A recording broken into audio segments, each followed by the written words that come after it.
매일 묵상 23년 6월 13일 화요일 구원과 회복의 날이 올 것이다. 예레미야 30장 1절에서 9절 말씀. 여호와께로부터 예레미야에게 임한 말씀입니다. 이스라엘의 하나님 여호와가 이렇게 말한다. 내가 내게 말한 모든 말들을 책에 기록하여라. 여호와의 말이다. 보라, 내가 내 백성 이스라엘과 유다를 포로 상태에서 돌아오게 할 날들이 이를 것이다. 여호와가 말한다. 내가 그들의 조상들에게 주었던 땅으로 내가 그들을 돌아오게 할 것이니 그들이 그 땅을 차지할 것이다. 이것은 여호와께서 이스라엘과 유다에게 하신 말씀들입니다. 여호와가 이렇게 말한다. 우리가 떨리는 소리를 들으니 공포요 평화가 아니다. 남자가 아이를 낳을 수 있는지 물어보라. 그런데 왜 해산 중인 여인처럼 모든 남자들이 손을 허리에 대고 있고 모든 얼굴이 창백해져 있는 것을 내가 보는가? 아, 그날이 크므로 그와 같은 날이 없을 것이다. 그날이 야곱의 고난의 때나 그가 그 고난의 때에 구원받을 것이다. 만군의 여호와의 말이다. 그날에 내가 그들의 목에서 멍에를 깨트리고 그들을 묶는 끈을 끊어버릴 것이다. 이방 사람들이 그들을 더 이상 종으로 삼지 못할 것이다. 그들은 그들의 하나님 여호와를 섬기고 내가 그들을 위해 일으킬 그들의 왕 다윗을 섬길 것이다. 아멘. 묵상 길잡이.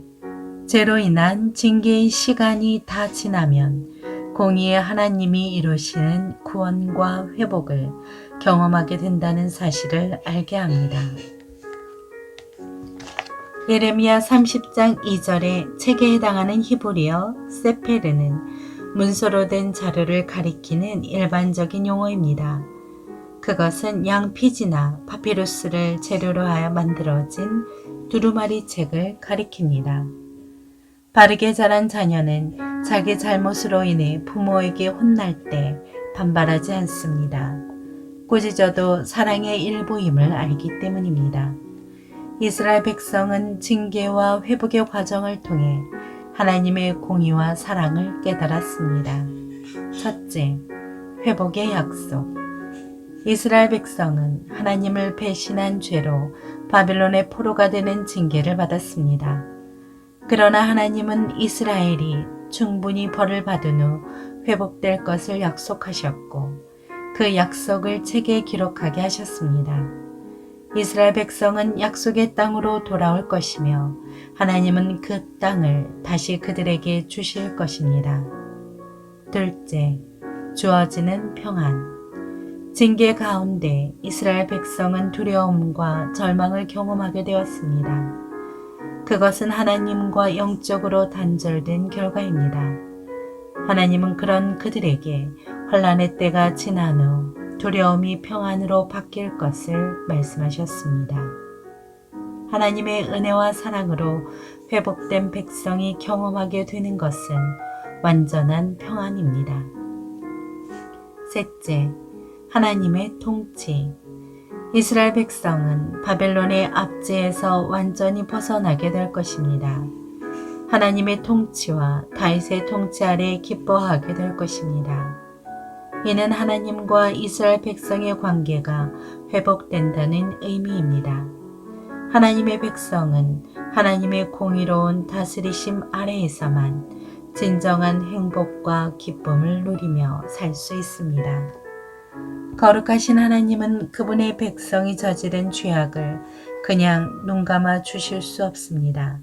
동시에 신실하신 분이기에 약속을 반드시 이루십니다. 공의로운 심판자이시며 은혜와 자비로 회복을 이루시는 하나님께만 소망을 두고 살아가시기 바랍니다. 삶의 적용. 그 유일한 사랑인 하나님의 사랑은 흔히 말하는 만약의 사랑이 아닙니다. 만약에 이것을 잘하고, 만약에 공부를 잘하고, 만약에 말을 잘 들으면 사랑하는 것이 아닙니다. 하나님의 사랑은 때문에의 사랑도 아닙니다. 내가 재능이 있기 때문에, 내가 충성하기 때문에, 내가 돈이 많기 때문에, 내가 건강하기 때문에 사랑하는 것이 아닙니다. 하나님의 사랑은 그럼에도 불구하고의 사랑입니다. 곧 마침표의 사랑입니다. 모든 조건을 넘어서 사랑하기로 결정하신 사랑입니다. 우리는 이 사랑의 감격 속에 살아갑니다. 하나님의 공의로우심과 신실하심과 은혜로우심에 늘 감사하며 살아가십시오. 기도합니다. 주님, 완전한 공의와 은혜 가운데 더욱 하나님의 백성다워지게 하옵소서. 예수님의 이름으로 기도합니다. 아멘.